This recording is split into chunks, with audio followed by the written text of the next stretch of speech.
Olá e bem-vindos ao Internute, um podcast de perguntas que quase nunca tem as respostas. Comigo, Peter e o Bruno. Olá, Peter, tudo bem? E a pergunta de hoje é qual a boa do fracasso? Peter, não sei se tu vai lembrar, acredito que sim, no nosso episódio sobre carreiras, aquele que a gente chamou de carreiras ainda fazem sentido. Lá pro final do episódio eu comentei que o fracasso devia ser uma parte maior na vida das pessoas. E aí tu falou que a gente devia fazer um episódio, então, pra eu te explicar como fracassar o tempo todo. E eu falei, beleza, então é isso que a gente tá fazendo aqui hoje. Ótimo, e um belo timing também, porque semana passada a gente teve muita dificuldade com a gravação do episódio, então a gente teve vários fracassos que nos ajudaram a pesquisar para esse episódio. Então a gente já começou a semana pesquisando sobre o assunto na prática. E só antes da gente entrar no assunto, tem uma coisa que eu fiquei na minha cabeça ainda do episódio da semana passada. Que tu falou que ouviu outros podcasts que eles ficam falando, que anunciam, porque eu tenho um site agora, que é internute.com, pro pessoal acessar lá, que não sei o que nas redes sociais agora, pode ir lá e compartilhar, seguir, Facebook, Instagram, à vontade. Eu achei meio balela da tua parte, acho que ninguém tem que fazer esse tipo de coisa.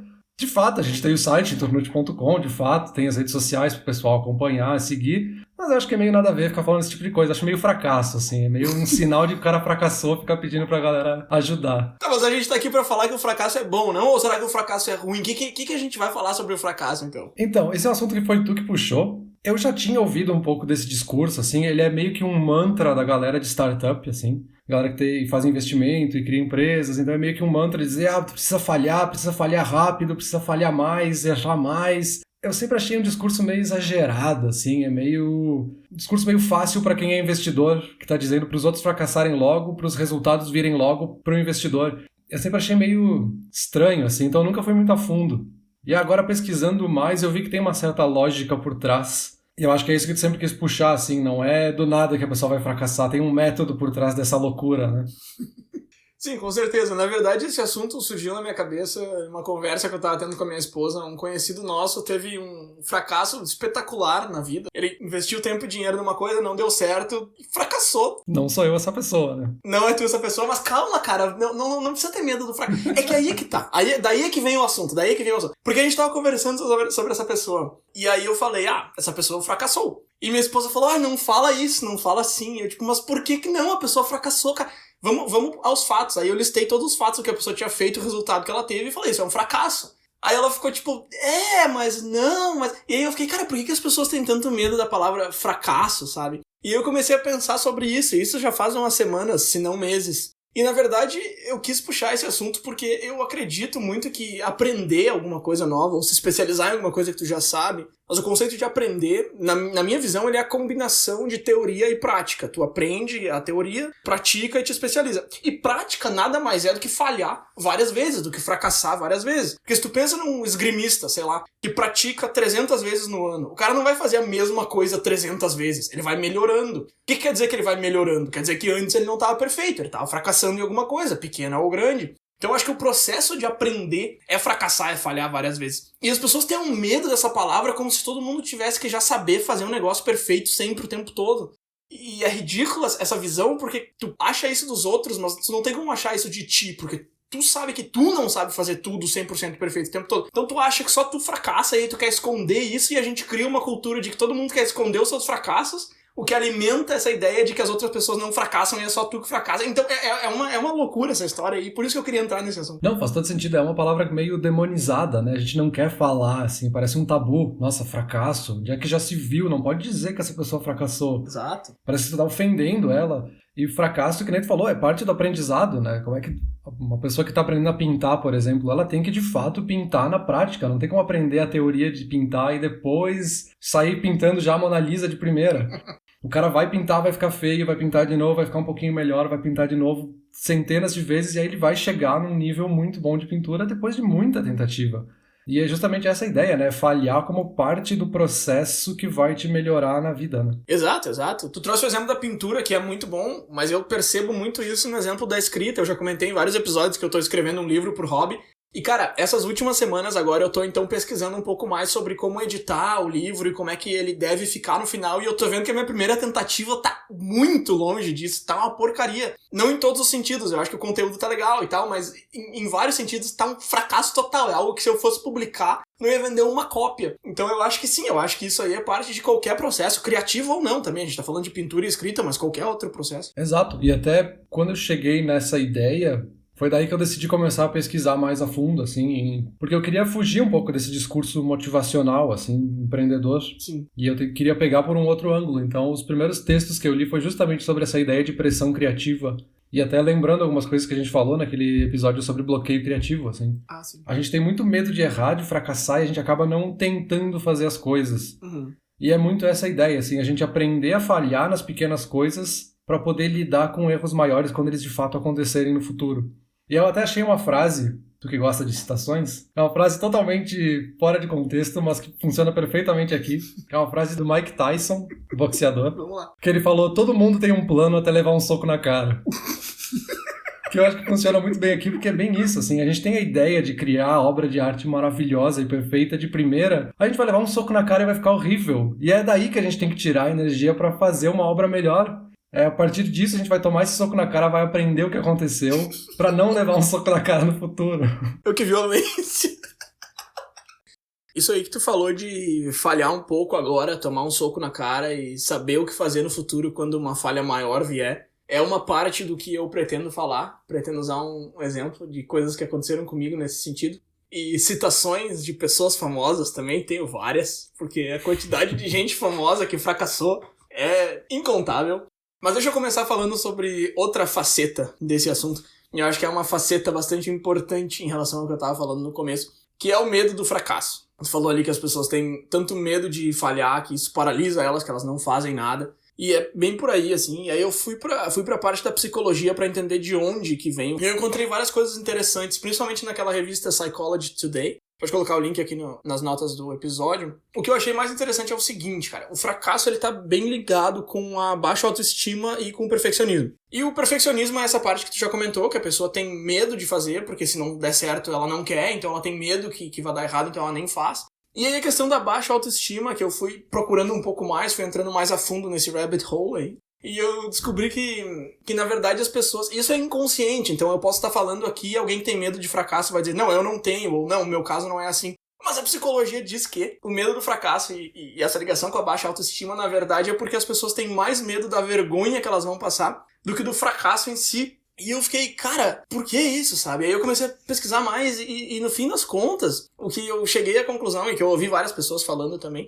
é que as pessoas que estão de fora se importam muito menos do que a gente acha que elas vão se importar com alguma coisa. Então mesmo que a gente fracasse, mesmo que dê tudo errado, ninguém vai dar bola, assim. E talvez alguém dê, mas vai ser uma coisa tão pequena que não chega nem perto de ser motivo suficiente pra te paralisar. E aí o exemplo que eu queria trazer aqui é aquele que eu te mostrei mais cedo do Thomas Edison, porque o Thomas Edison é um cara que todo mundo conhece. Thomas Edison, todo mundo já ouviu esse nome, todo mundo sabe que ele é o cara que inventou a lâmpada. Ah, mas ele roubou do Tesla. Tá, é outro papo. Tipo, é um cara que todo mundo sabe que é um gênio que inventou um negócio. Mas ninguém conhece a boneca que ele inventou, que produziram, sei lá, 50 cópias só porque era um negócio horrível que fracassou miseravelmente, deu super errado. E ninguém tá nem aí, sabe? Ninguém fala, o Thomas Edison é o cara que inventou a boneca que deu errado. Ah, ele inventou a lâmpada também, mas olha essa boneca, que horror. E a boneca era horrível. Eu te mandei o link, tu horrível. Viu? É muito horrível. Eu acho que a gente pode botar o link aqui, porque... Eu não sei se eu quero botar esse link. Eu não consigo explicar o quão horrível.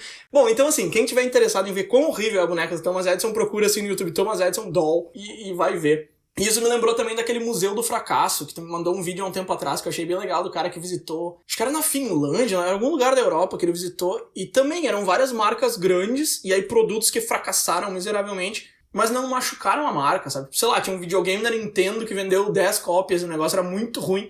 Então, mas a Nintendo ainda é a Nintendo, sabe? Tipo, aquilo ali fracassou, mas... Tu lembra desse vídeo? Acho que era na Finlândia, né? Acho que é em Amsterdã, na verdade, mas... Ô, louco. É um pouquinho longe, mas de qualquer forma. É uma iniciativa bem interessante, assim, porque a ideia do cara que criou esse Museu do Fracasso é justamente a gente olhar para as coisas que deram errado pra gente entender o que elas podem nos ensinar de fato, assim. Que os fracassos também são parte das conquistas, que nem aquele cara, o curador do museu dizia, né? Então ele tinha fracassos da Nintendo, da Apple. A Apple tentou fazer o Apple Newton por várias vezes, que era basicamente um iPad muito ruim. E fracassou, sabe? Ok, vendeu uma certa quantidade, assim, digamos que o produto se pagou, mas ele foi um fracasso a nível global, não era o que a empresa esperava. Teve o PIP também da Apple, que era um videogame que a Apple tentou lançar. Foi um fracasso terrível, assim, ninguém nem fala sobre isso. Muita gente nem sabe que a Apple já tentou lançar um videogame, por exemplo. Porque de fato ninguém se importa com o que não deu certo. Mas todo mundo sabe que a Apple é quem fez o iPhone. Todo mundo sabe que a Apple é quem faz o iPad, que foi justamente uma iteração, né, o que veio depois do Newton, que foi aquela tentativa, né? Sim, exato. Acaba que o que dá certo é o que fica e acaba falando muito mais alto do que deu errado. Isso para empresas, mas para pessoas também. A gente tá falando mais de empresas, de pessoas conhecidas, porque fica mais fácil de usar como exemplo, porque todo mundo conhece, mas eu poderia muito bem estar falando do meu vizinho aqui que fez tal coisa e deu errado, fez tal coisa e deu certo, e fica o que deu certo.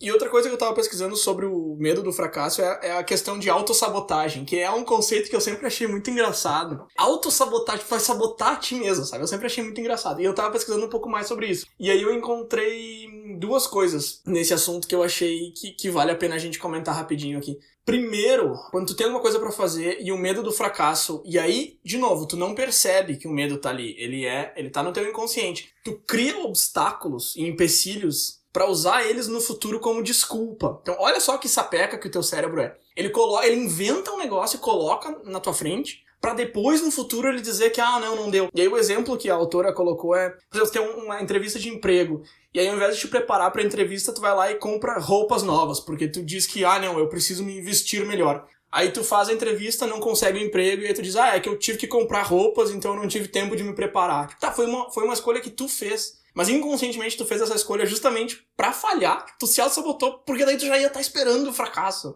E isso eu achei engraçado. Também ela comentou que o motivo pelo qual a vergonha é tão forte e tão tóxico é porque quando a gente se sente culpado, a gente se sente mal pelas nossas ações. Quando a gente se sente arrependido, a gente se sente mal pelos nossos esforços. Mas quando a gente se sente envergonhado, a gente se sente mal por nós mesmos. A gente se sente uma pessoa ruim.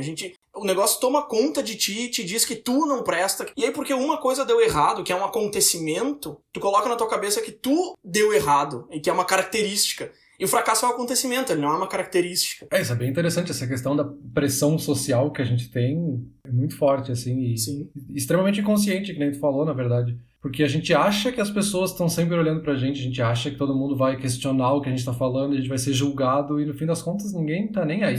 Não. Ninguém se importa se tu errou, ninguém se importa nem se tu acertou, então imagina se tu errou. Sim. Então, é bem uma pressão que a gente se coloca, assim, por a gente ser esses bichos sociais, né? A gente leva muito em consideração o que a sociedade diz da gente. Sim. E a gente vive sempre nesse medo do que vão dizer da gente se eu fizer tal coisa, né? Justamente por isso que eu defendia no começo que a gente tem que estar disposto a chamar fracasso de fracasso, porque escondendo essa palavra e dizendo que não foi um fracasso, foi tentando enfeitar, a gente acaba deixando o nosso cérebro trazer esse medo do fracasso de forma inconsciente, enquanto que se tu reconhece o que está acontecendo, tu pode passar por cima disso, tu pode dizer, não, eu sei que roupas são importantes, mas eu vou me preparar para a entrevista, eu sei que eu tô fazendo isso só para fugir, só para justificar o meu fracasso, então eu vou fazer a coisa que vai me ajudar mais. Por isso que eu acho que é importante a gente reconhecer e a gente aceitar isso aí tudo. Sim, não pode deixar que vire um tabu, né? Exato. Então, só vai aumentar a pressão, não vai reduzir. Com certeza. Aí, entrando um pouquinho mais específico nessa ideia desse mantra, que foi da onde surgiu essa nossa pesquisa, né?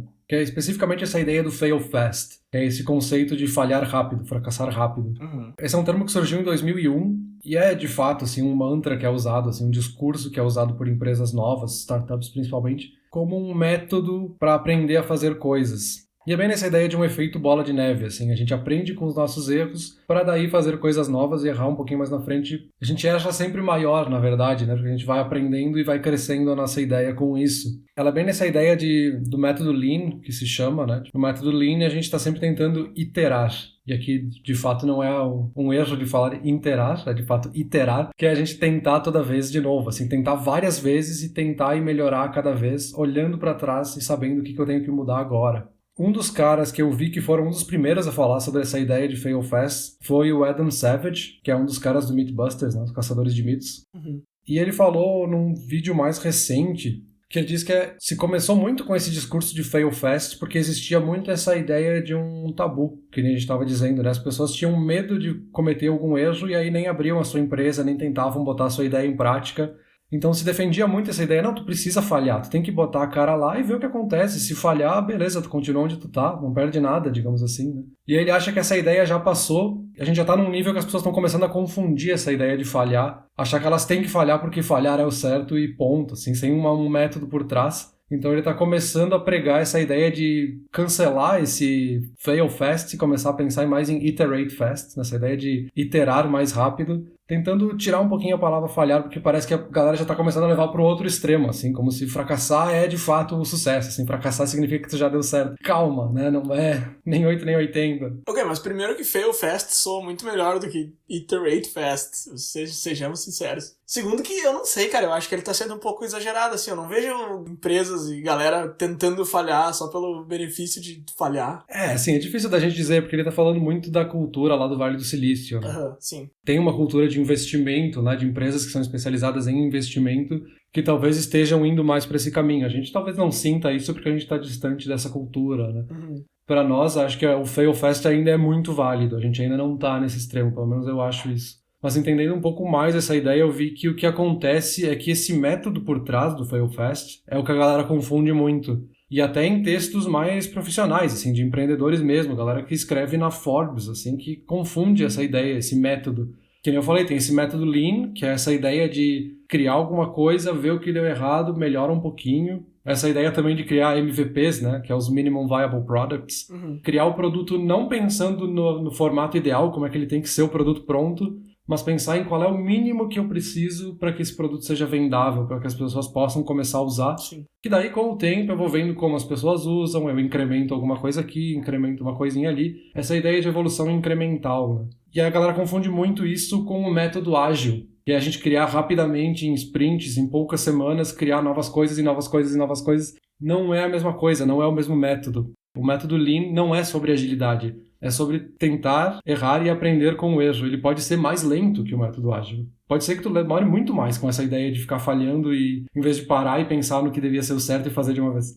Mas são métodos diferentes e a galera confunde achando que falhar rápido significa fazer mais rápido os projetos. E não, né? Tá, entendi. É que o que eu gosto bastante do Fail Fast não é nem o fato de que tu vai aprender mais rápido se tu estiver disposto, mas é a liberdade que ele te dá. Porque se tu me fala fail fast, tu me fala, faz alguma coisa que vai dar errado, eu vou tentar coisas novas, eu vou tentar ideias que estão na minha cabeça, porque se der errado, eu tô cumprindo exatamente o que tu pediu pra eu fazer. Então, tá, eu acho que eu consigo ver da onde que surge essa confusão de que, se deu errado, tá ótimo, e uhul, beleza, vou pra próxima. Enquanto que, na verdade, se deu errado, tá ótimo, sim, essa parte tá certa, mas, tipo, refaz, volta, começa da onde deu errado, não, tipo, vou pra próxima. Então, eu acho que é isso que tu tá falando, né, que a galera falha e, beleza, vamos pro próximo projeto, falhou de novo, vamos pro próximo, e, na verdade, a filosofia, a teoria, tipo, fica no mesmo projeto, falha aqui, mas não troca de coisa. Sim, é falhar como parte do processo de aprendizado, né, Sim. Tu não pode falhar e, beleza, passei disso, vou pro próximo, não, tem que olhar pra trás, ver o que deu errado pra poder corrigir no próximo. Senão tu só vai falhar de novo em outra coisa. Sim. Se tu tropeçou e não sabe por que tu tropeçou, tu vai tropeçar de novo ali na frente. Então tu tem que pensar um pouquinho no que aconteceu e levar isso como um método, né? Sim. Mas é engraçado, né? Porque essa ideia de fail fast, na verdade, a pessoa só pegou o processo de aprendizagem ou de criação ou de qualquer coisa que seja e botou uma outra embalagem em cima, porque fail fast tá me dizendo pra eu tentar alguma coisa que eu não sei se vai dar certo, e aí eu vou ver se deu certo ou não, e se não deu certo eu vou aprender com o meu erro. E isso é basicamente o processo de invenção de qualquer coisa, não só de invenção de produtos, mas de remodelação de qualquer projeto. Tipo, agora voltando no Edison ali, voltando nas citações, uma delas, essa classicíssima dele, que ele falhou 1000 vezes na hora de inventar a lâmpada, né? Ele criou 1000 produtos que não funcionaram. E aí a fala dele é: eu não falhei 1000 vezes, eu encontrei 1000 maneiras que não funcionam. Ou então, eu não falhei 1000 vezes, a lâmpada foi uma invenção com 1000 passos. Essa aí eu achei mais legal até. Eu não sei qual das duas que é a frase dele, eu encontrei as duas versões. Essa segunda eu gostei mais. Foram 1000 passos, não foram 1000 fracassos. Então eu gosto do fail fast, mas na verdade ele é só uma maneira bonitinha de dizer, tipo, cara, se tu quer criar um negócio, tu vai ter que tentar várias coisas antes de chegar lá. Isso é lógico. Sim, isso a gente tem exemplos cada vez mais pra trás. A gente pegar aquela ideia de monges Shaolin que lutam Kung Fu com uma maestria, quantos anos eles não ficaram treinando e praticando os mesmos golpes pra chegar nessa maestria? Sim. É a mesma ideia, né? Sim. Fail fast é só o termo moderno com uma envelopagem de marketing ali, que nem tu falou que soa bem, né? Fail fast, tem quase uma rima ali dentro, né? Exato. Que por um lado é super bom, né? Pra justamente a gente tentar popularizar essa ideia, essa forma de aprendizagem. Principalmente nessa ideia de que o mercado muda muito rápido. E eu falo mercado, mas eu poderia dizer que a sociedade muda muito rápido também. Então a gente tem que estar preparado para ficar tentando coisas novas o tempo todo. E tentar coisas novas significa errar coisas novas o tempo todo, né? Sim, com certeza. Um exemplo que eu achei legal nesse sentido de chegar em outros lugares é o mesmo do que falhar várias vezes. Foi numa palestra do Adam Grant, O nome da palestra é Os Hábitos de Pensadores Originais. E ele fala que para ser mais originais a gente precisa criar centenas de ideias. E é óbvio, estatisticamente falando, que 99% delas vão ser uma porcaria. E aí o exemplo que ele dá... Não uma porcaria, mas não vão ser o resultado que você está esperando. Claro. E aí o exemplo que ele dá é que o Beethoven criou mais de 400 composições e o Mozart criou mais de 600. E eu trouxe o Beethoven e o Mozart porque eles são gênios da música clássica, só que a gente conhece as composições que deram certo, digamos assim. E a gente não pensa que por trás tiveram 600 que o Mozart criou. Ele traz vários, mas o Beethoven e o Mozart foram os exemplos que eu achei mais legais. E aí isso me faz pensar e costura com uma coisa que a gente estava falando lá no começo, de ter medo do que as outras pessoas vão pensar, que é uma coisa muito perigosa que a gente compara os nossos bastidores com o resultado final de outra pessoa. Por exemplo, o Mozart e o Beethoven. Claro, eu não vou me comparar com o Mozart e o Beethoven, entendeu? Mas vamos fazer o exercício do pensamento. Se eu fosse um escritor de música que eu tô compondo alguma coisa e eu tento 20 vezes e eu comparo com as 20 composições mais famosas do Beethoven, é óbvio que as minhas vão parecer um lixo. Mas se eu pegar as minhas 20 e comparar com a média de 400 dele, de repente não vai ser tão ruim assim, sabe? Porque eu tô comparando o meu trabalho com um negócio que já tá pronto. E eu acho que isso é uma coisa que acontece muito e que paralisa as pessoas um pouco. Ah, eu não vou botar a minha cara com isso aqui, porque olha lá o que fulano já tem. Mas, cara, fulano já passou por isso aí que tu tem na mão agora há um tempo atrás e ele continuou brigando com isso. Eu acho que isso é um problema também que a gente tem. Mas isso acho que é uma coisa bem curiosa, assim, porque eu dei esse exemplo do artista plástico no começo, assim, que precisa pintar várias vezes para aprender. Uhum. Eu dei o exemplo de artes marciais também, que a pessoa precisa treinar várias vezes. Sim. A gente entende super bem esse método de aprendizagem quando a gente fala de esportes, quando a gente fala de artes. É extremamente bem aceito, assim, que a pessoa vai tentar fazer várias vezes, vai errar e vai melhorar aos poucos. Se a gente falar de aprendizado de idiomas, é a mesma coisa, assim, a gente fica tendo aulas de idiomas, a gente fala errado quantas vezes antes de aprender a palavra certa, aprender a estrutura de frases correta. Me parece que a ideia do Failfest é especificamente quebrar esse tabu de tirar desse âmbito de artes e esportes e tentar levar também para o mundo dos negócios, né, para empresas, para outros aspectos da vida, essa ideia de falhar não é ruim, que falhar é parte do método, do processo. Eu acho que sim, mas eu acho que essa ideia não tá pronta nem nesses campos que tu falou, e eu digo isso porque eu trabalho numa escola de inglês e eu vejo muita gente vindo pra mim depois de 1 ou 2 meses de aula falando, não tá dando certo, o meu colega passou pro próximo nível, eu não tô conseguindo. E como tu falou, todo mundo entende, todo mundo sabe que o processo de aprendizado é esse. Mas quando é contigo que tá acontecendo, tu acha que tu é um super fracasso. E tu não é um fracasso. Tu tá tendo fracassos, que é o esperado, e que beleza, mas as pessoas acham que elas são fracassos. Então, eu entendo isso que você tá falando, eu concordo, eu acho que as pessoas entendem isso melhor no campo de artes, idiomas, enfim, mas mesmo nesses campos é engraçado notar que as pessoas entendem isso, mas elas não aceitam quando é a vez delas de passar pelo fracasso. Não, de fato. E até em formatos novos, né? Eu já vi vários youtubers falando sobre isso, assim. Eu criei mais de 100, 150, 200 vídeos. Vi alguns youtubers falando que criaram mais de 1000 vídeos antes de ter um que começasse a fazer sucesso. Sim. Então, olha quantas vezes o cara teve que tentar e ficou um monte de vídeo porcaria, com qualidade ruim, com ângulo ruim, que ele não falava direito, pra ele conseguir ir melhorando aos poucos, e aí chegar num vídeo que a galera começou a curtir, compartilhar, e dar o joinha, e, sabe, clicar no sininho, todas essas coisas.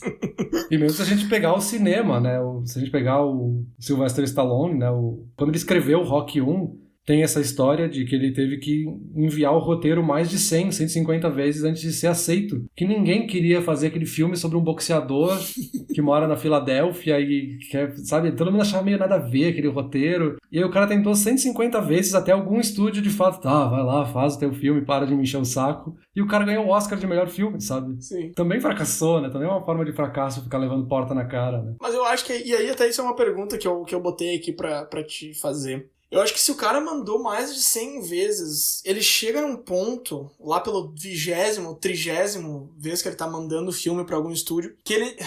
Não sei como formular essa pergunta, porque é óbvio que ele tá buscando o sucesso e não o fracasso. Tá? O objetivo final do cara é o sucesso. Isso é lógico. Mas tu acha que durante esse processo ele começa a buscar o fracasso de uma certa forma, do tipo assim, eu vou mandar pra esse cara que eu sei que não vai dar certo, porque depois eu vou mandar pra esse outro e depois eu vou mandar pra esse outro. E ele já sabe que não vai dar certo. Eu pergunto isso porque eu tava vendo uma palestra do Ed Helms, aquele cara que fez o The Office, e ele tava fazendo uma palestra numa universidade, e ele comentou que ele fez testes de elenco por anos e anos, e ele fazia todos os dias, de segunda a sexta, ele fazia mais de um por dia, E ele chegava sempre no horário, ele fazia tudo direitinho, só que ele fazia meio que pra fracassar. E não que o objetivo dele fosse fracassar, mas é que ele já sabia que não ia dar certo, estatisticamente, porque 99% dos testes que ele fazia nem ligavam de volta. Então ele ia num lugar já sabendo que ia dar errado, e ele tava fazendo isso por quê? Claro, porque existia pequena chance de dar certo, lógico, mas também porque ele acabou se treinando tanto pra testes de elenco, que quando ele fez o maior de todos, que foi o teste pro Daily Show, que foi um dos maiores momentos da carreira dele, ele já tava tão tranquilo, ele já tinha tanta experiência em fazer testes, que ele falou que foi uma coisa super tranquila, super de boa, e ele conseguiu um emprego. A mesma coisa depois aconteceu com The Office.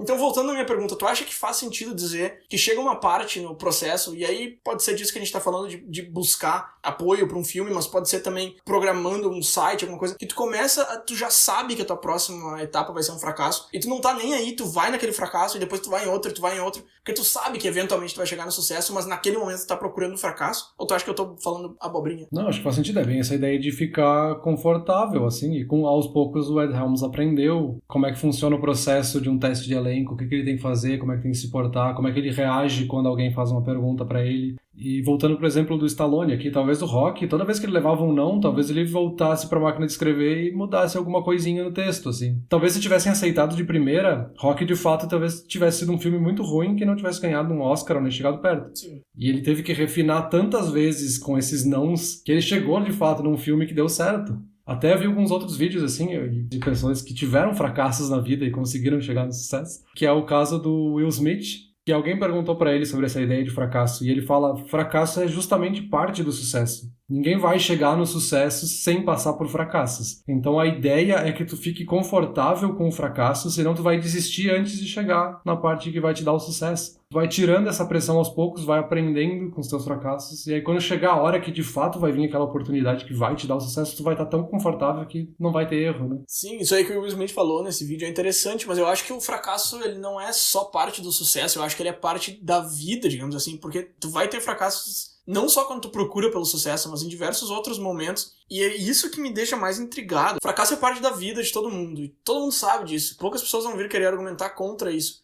E mesmo assim, grande parte da população tem medo do conceito. Tipo, ninguém tem medo do oxigênio ou do sol, exceto quem tem heliofobia, que tem medo do sol. Mas, tipo, tá ali, é um negócio que faz parte, sabe? Então por que tem medo do fracasso? Todo mundo passa por isso, é parte da tua vida. Mas acho que volta justamente para aquela questão de pressão social, né? Ninguém quer ser visto como fracassado. Ninguém quer que olhem pra ti, o Bruno é aquele cara que errou várias vezes, aquele cara que sempre fala coisa errada. Ninguém quer ser essa pessoa, né? Eu acho que a gente tem esse medo. Só que eu também, pensando agora, eu nunca ouvi falar de uma pessoa que é conhecida só por fracassos. Sabe? A gente não existe. E ao mesmo tempo a gente tem medo de ser essa pessoa. Isso é muito engraçado. É verdade, cara. A gente tem medo de ocupar uma posição na sociedade que não existe. Mas eu acho que também tem uma questão do conceito de sucesso, quando a gente fala aqui especificamente do que o Will Smith estava falando, que eu acho que mistura um pouco, porque todas essas pessoas que a gente está pegando como exemplo são todos americanos, né? Estadunidenses. Uhum. E tem um pouco da cultura americana dessa ideia de sucesso como parte da vida, né? Eles entendem tudo na vida como um sucesso. O sucesso de ter comprado a casa, o sucesso de ter conseguido uma promoção no emprego, o sucesso de ter comprado um carro. Então, não é só o sucesso de, tipo, abrir uma empresa e fiquei bilionário. Meio que tudo eles vão considerando pequenos sucessos, né? Parte dessa ideia do sonho americano. Então, acho que quando ele diz sucesso, significa também sucesso em pequenas coisas, né? Não só grandes projetos que são o sucesso da vida. Sim, com certeza. Acho interessante esse comentário que tu fez. Eu nem tinha pensado nisso, porque na minha cabeça o sucesso já é pequenas, médias, grandes, em qualquer coisa que deu certo. Mas interessante ter comentado isso. Eu acho que é um pouco da cultura mais daqui de cima mesmo, pode ser. Peter, mas o nome do episódio é Qual é a Boa do Fracasso, então faz bastante sentido que a gente esteja elencando os lados bons do fracasso. Mas vamos falar de lados ruins de verdade. Que, o fracasso, eu me sinto mal perante as outras pessoas. Tá, ok, a gente já disse que isso aí não tem nada a ver. Lado ruim de verdade, eu achei dois. Achei dois lados ruins do fracasso. O primeiro é que ele é ruim pro ego. Porque te deixar com vergonha, eu acho que é um lado ruim que tu pode passar por cima, mas fazer mal pro teu ego pode ser uma coisa ruim. Só que aí, curiosamente, eu pesquisei um pouquinho, foi questão de minutos, e já reverteu pra dizer que isso, na verdade, é um lado bom do fracasso, porque o nosso ego é muito burro. Então se a gente faz um negócio que dá super certo desde a primeira, a gente segue. E aí eu pensei no nosso exemplo, que o nosso primeiro episódio que a gente gravou, o áudio ficou ruim. E aí a gente buscou várias outras maneiras, a gente testou várias outras coisas e a gente chegou na melhor opção possível. E os nossos episódios, a partir dali, ficaram com áudio bom. E eu fiquei pensando, se o nosso primeiro episódio tivesse ficado com áudio médio, talvez a gente teria dito, pra primeira tentativa já ficou bom, assim, e tivesse continuado naquilo. Então eu acho que um soco na cara, pra trazer a tua primeira metáfora lá de cima, um soco no ego, eu acho que pode ser uma coisa bem boa. Apesar de não ser uma coisa boa na hora, é óbvio que tu não vai dizer, levei um soco no ego. Eu acho que a médio e longo prazo é uma coisa bem boa pra ti. Ah, não, totalmente. Agora que tu falou, eu fiquei pensando aqui, de fato, quando a gente tava falando sobre começar o podcast, a gente ficou com várias dúvidas, tipo, como é que a gente faz, como é que a gente começa, o que que a gente fala, como é que a gente publica. Muitas coisas a gente ficou assim com essas dúvidas. Aí chegou um ponto que a gente falou, vamos fazer e ver o que acontece, porque os primeiros 10 episódios vão ser ruins e deu, sabe? Vamos fazer, porque senão a gente não vai aprender. A gente já tava meio que usando esse conceito. E aí, no fim, eu acho que isso tirou tanto uma pressão que a gente tava ali nessa angústia de como é que fazer, como é que não faz, que daí, no fim, a gente pesquisou o que tinha que pesquisar, fez, testou e, sabe, tem coisas pra melhorar, com certeza. E a gente vai melhorando a cada episódio alguns aspectos.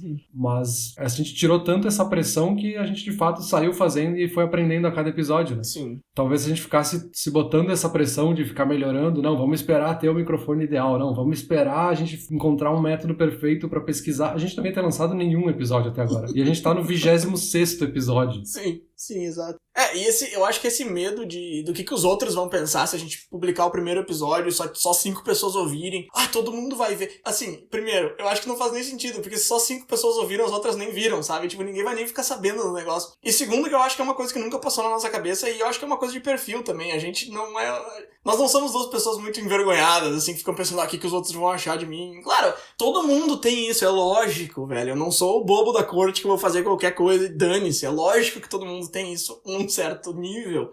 Mas o que me incomoda é deixar isso pesar mais do que a tua vontade de seguir em frente. E aí o outro lado ruim do fracasso, que eu falei que eram 2, e esse eu acho que é ruim mesmo, não sei, vamos ver a tua opinião. O fracasso, ele é um gasto de tempo e de dinheiro. Então, eu tentei fazer um negócio que não deu certo. Aí tem várias maneiras de tu ver isso, de não ter dado certo, tu vai aprender com isso, vai ser bom, vai ser experiência. Mas tu gastou um tempo e um dinheiro. Eu acho que esse seria o lado ruim do fracasso, assim, os gastos atrelados a ele. Esse talvez seja o ponto mais difícil de falar, na verdade. Que nem eu falei lá no começo, assim, é um discurso muito fácil para quem é o investidor, para quem sabe que tem alguma segurança, seja financeira, seja emocional, seja qualquer coisa, de que falhar vai ser uma forma de poder voltar para trás e tentar de novo.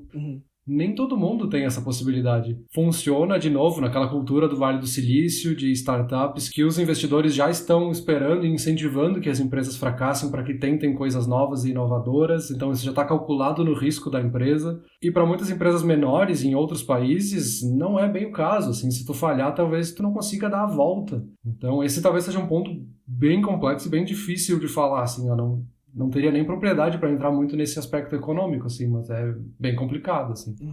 Falando do aspecto criativo, que é o que a gente está falando na maior parte do tempo, ok, falha, deve falhar, aceita que tu vai fracassar e melhora toda vez, mas quando a gente chega no aspecto econômico, talvez valha uma avaliação mais profunda, né? Sim, até meio que nessa mesma linha, assim, outra pergunta que eu tinha anotado aqui pra te fazer, se tu acha que existem fracassos que não ensinam nada ou se é tudo uma questão de perspectiva, porque a gente tá falando aqui desde o começo como se o fracasso fosse o maior professor possível e imaginável, e pode ser verdade até certo ponto, mas será que não existem fracassos que são só isso, não deu certo, não aprendi nada com isso e que droga? Ou não? Será que é sempre uma questão de perspectiva? Sempre dá pra tirar alguma coisa de bom do fracasso? Eu acho que sempre tem alguma coisinha de bom pra tirar. Acho que é aquele exemplo ali que tu deu do Thomas Edison, assim, eu aprendi uma nova forma de como não fazer, que seja só isso, mas já é alguma coisa que tu pode tirar, assim. O que a gente tem que cuidar é pra não se cegar por aquilo que a gente fez, né? Eu fracassei, nunca mais olho pra trás, não olho o que eu errei, então vou tentar de novo, vou fracassar exatamente na mesma coisa.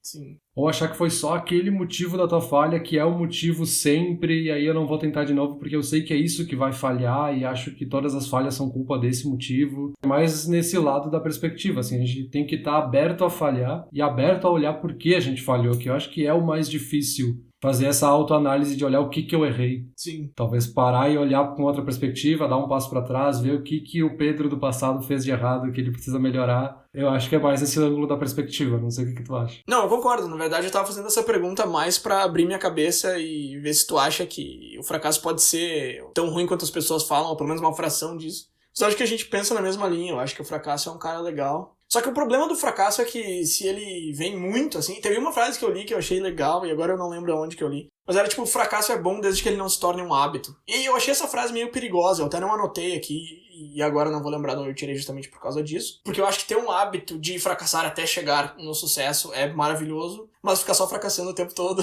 não leva a lugar nenhum. E aí é vários socos no ego para nada, porque tu não vai chegar em lugar nenhum. Agora, Peter, a gente comentou que o fracasso surge da vergonha, mas a gente não fez uma linha do tempo, assim, de onde que o fracasso nasce, porque eu tava pensando sobre isso, e se tu olha um bebê que tá aprendendo a andar, ele cai trocentas vezes e ele levanta trocentas vezes. Então, esse medo do fracasso não é uma coisa intrínseca do ser humano, certo? E aí eu fui pesquisar um pouco de onde que isso surge e tal. Sem querer ofender ninguém, vem dos pais e da escola. Agora, deixa eu só falar sobre isso. Não julgo de maneira nenhuma os pais. Por quê? O medo do fracasso surge deles justamente porque eles estão tentando fazer com que a criança chegue sempre no sucesso. E eles estão tentando fazer uma coisa que acaba chegando na possibilidade de existir um medo do fracasso. E eu entendo completamente o que eles estão fazendo ali. E acho que eles devem fazer, não devem fazer o contrário. Eu vi uma palestra de um pai que dizia: eu ensino meus filhos a fracassar. Bem legal a palestra deles, mas eu não acho que todos os pais vão fazer isso, não acho nem que devam. Agora, na escola eu já vejo um problema um pouquinho maior, e de novo a gente sempre taca uma pedrinha ou outra na educação a cada 2 ou 3 episódios. Mas é que a questão da escola é o seguinte, aí lá no começo eu falei que eu ia comentar de um exemplo que aconteceu comigo. E aí foi o seguinte, cara, na escola, ensino fundamental e médio, eu nunca tive um fracasso, assim, eu nunca reprovei nenhuma matéria,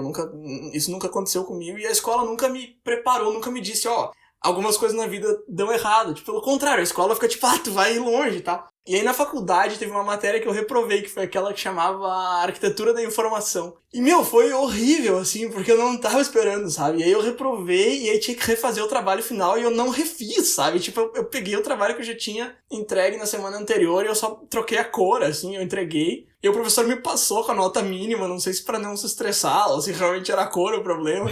E foi uma experiência que não me trouxe nada, assim. Tipo, se eu tivesse mais preparado pra aquilo, se eu soubesse usufruir do fracasso, provavelmente hoje eu seria um melhor arquiteto da informação do que eu sou, porque eu não aprendi nada naquele negócio. Mas total, assim, a gente vai ficar jogando pedra na escola agora, né? Mas a escola já te ensina que é errado fracassar, né? Se tu não tirar a nota certa, tu é um fracassado, a professora vai te julgar por isso, os teus colegas vão te julgar por isso, e nossa, como é que tu tirou uma nota tão ruim se tu podia ter tirado uma nota boa de primeira, sem errar nada? A gente se ensina isso, e eu tendo sempre a cair nessa lógica sociológica de que é a sociedade que bota essas pressões na gente, né? Sim. O ser humano nasce, que a gente falou, o bebê fica tentando aprender a caminhar só vendo os pais, e ele vê o pai caminhando e aí tenta levantar meio desengonçado e cai, tenta de novo, a gente acha super legal, super natural esse processo, mas quando a gente leva esse processo para outras coisas, a gente acha meio absurdo, assim, a gente acha, nossa, ele fracassou, o que aconteceu com ele? Né? Essa ideia de progredir mais quando tu não é punido é algo que um cara chamado Mark Rober fez com a programação. E aí a gente traz essa ideia, esse conceito que a gente tava falando lá do bebê que cai e não é punido. Os pais não vão xingar o bebê porque ele caiu a primeira vez que ele tentou andar. E ele trouxe essa ideia pro campo da programação. Como? Ele fez um experimento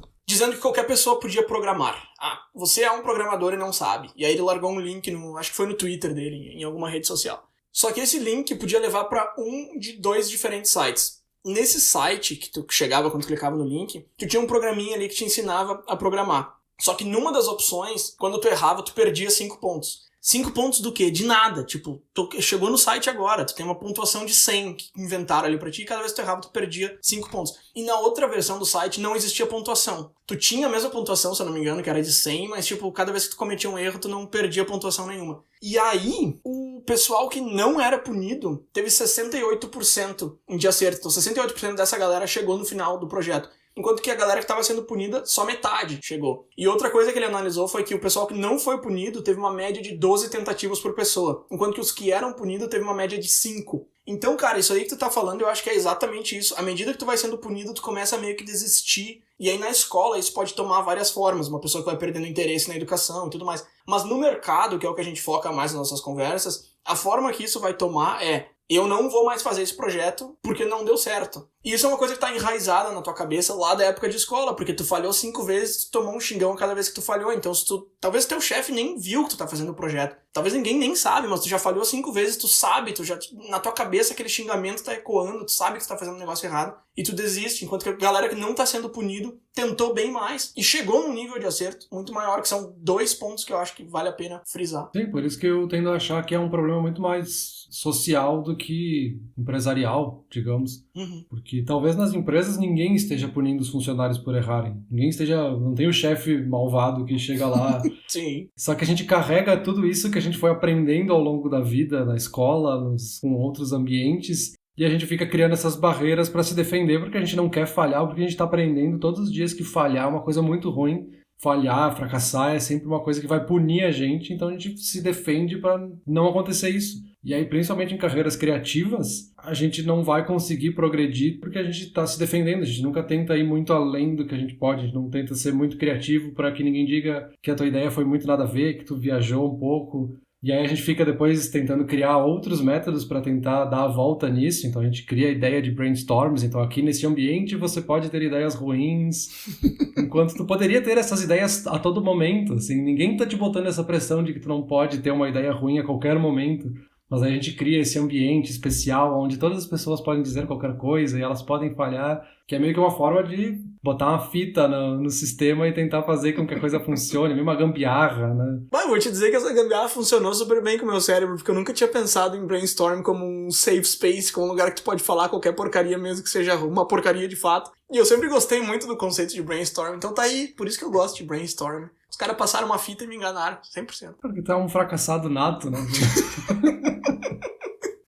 Meu, eu sou, mas tem uma galera boa comigo, cara. A gente comentou ali do Thomas Edison algumas vezes, e aí eu tava pesquisando exemplos de pessoas que fracassaram feio, assim, que, tipo, perderam a carreira, que deu tudo errado. E tem um exemplo clássico, por exemplo, da J.K. Rowling, que é quem escreveu Harry Potter, que a vida dela foi um desastre atrás do outro, assim. Hoje ela tem mais dinheiro que a rainha da Inglaterra. Aí o Walt Disney, que perdeu o emprego. Teve uma história da Oprah também, que eu li, que eu achei legal, que ela foi demitida também. Demitiram ela de uma emissora de TV. E aí alguém falou, foi um erro ter demitido a Oprah. E aí a outra pessoa respondeu assim, não foi um erro, porque naquela época ela ainda não era a Oprah. Isso eu achei legal, tipo, aconteceu essa demissão que transformou ela na Oprah, que é uma das mulheres mais famosas dos Estados Unidos. Eu acho que ela se aposentou um tempo atrás, mas ela é uma das apresentadoras de TV mais famosas. Ela era, tipo, o nosso Faustão, assim.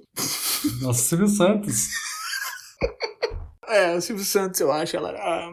Mas tá, ô Peter, deixa eu te falar de uns fracassos que eu tive na minha vida, então. Porque assim, a gente tá aqui há 30, 40 minutos falando que o fracasso é legal e tal, e tá, mas e tu já passou por um fracasso? Tu realmente tirou alguma coisa de bom disso, ou tu tá só pregando umas ideias que tu leu pela internet? Não, eu tirei sim. Deixa eu comentar algumas, então. Primeiro, eu sempre gostava de carregar todas as minhas compras na mão. E aí eu carreguei um colchão por metade de Manhattan, eu já carreguei TV de 55, 65 polegadas na chuva, eu carregava tudo na mão. E um dia eu comprei móveis pra minha varanda e carreguei na mão e foi um desastre. Foi assim, muito ruim. A gente teve que desistir, a gente chamou um Uber. Não coube no Uber porque o negócio era gigante. Deu tudo errado, foi assim, um dia terrível. E aí, quando eu fiz a mudança de um apartamento pro outro, eu contratei uma empresa de mudança ao invés de carregar todos os móveis nas costas. E foi a melhor experiência da vida. E eu não teria contratado essa empresa de mudança porque eles cobram, sei lá, $100. E eu ia falar, não, eu carrego. E, cara, teria sido a pior coisa do mundo, porque só pra deixar pior a situação, eu não tenho carro aqui em Toronto. Então teria sido um horror e foi uma maravilha. E foi aquele fracasso pequeno, que na hora pareceu gigante, mas ele foi relativamente pequeno, que me levou a essa conclusão. O livro que eu tô escrevendo, eu comentei, cada vez que eu paro e vou estudar alguém novo e reviso ele pra ver se eu tô de acordo com o que a pessoa tá falando, ele tá totalmente errado. Então é um fracasso atrás do outro também. Que, de novo, é um hobby, mas...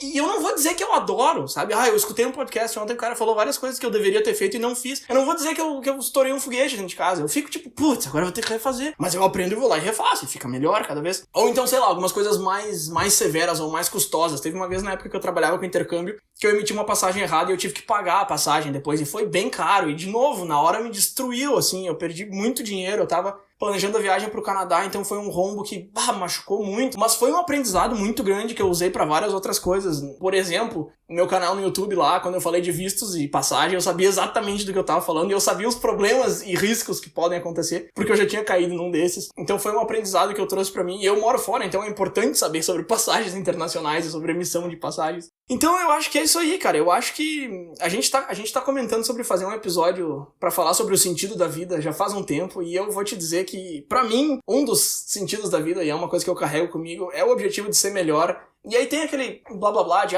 você tem que ser melhor do que no dia anterior. Não acho que tem que ser uma coisa, todo dia tu é melhor, mas eu acho que a ideia de ser melhor do que tu já foi, não melhor que os outros, é óbvio, eu não vou ficar me comparando com os outros. Melhor do que eu já fui.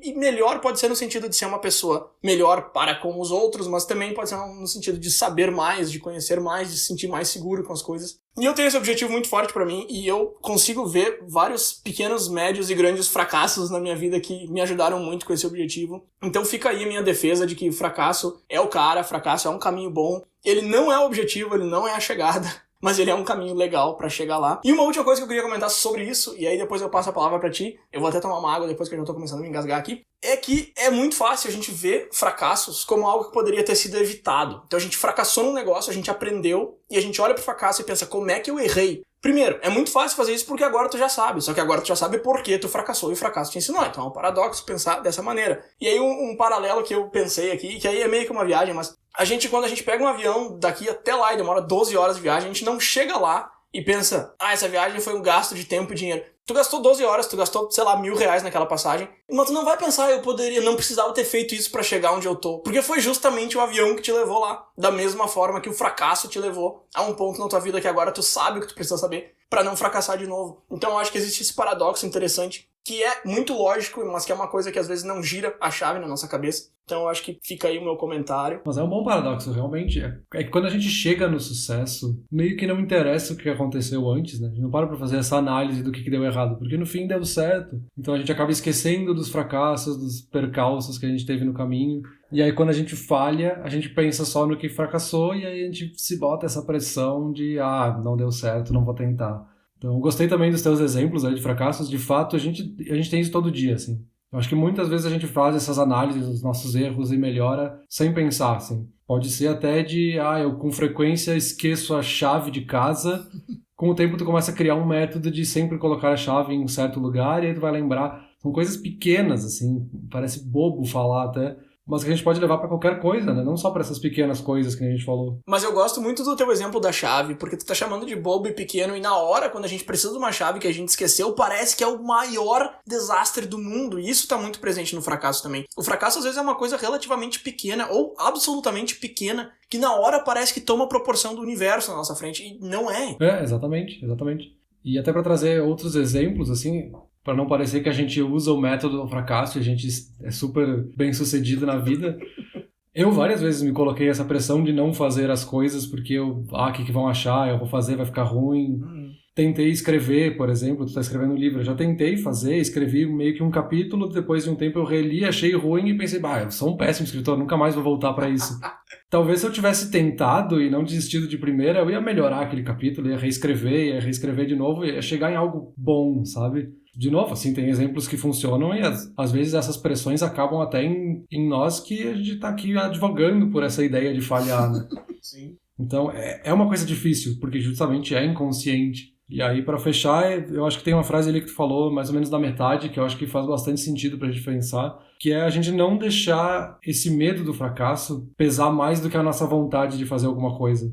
A gente tem que deixar a nossa vontade ser maior e depois a gente vê o que acontece, a gente fracassar e a gente tenta de novo, sabe? Acho que é isso aí, Peter. E eu gostei desse teu comentário humilde no final aí, porque a gente sempre fala como se a gente fosse os donos da verdade, os donos de cada tópico que a gente escolhe. E é lógico que a gente vai falar coisas que a gente acha interessante levar e não vai ficar o tempo todo batendo na tecla de que, a gente não é o cara, o Deus do universo. Mas isso é uma coisa que fica subentendida e eu acho que é interessante a gente comentar isso vez que outra pra não parecer que a gente acha que sabe tudo. Então eu gostei bastante desse teu comentário final e, por mim, estamos encerrados por hoje. Beleza, ficamos por aqui com os teus fracassos e até semana que vem. Valeu!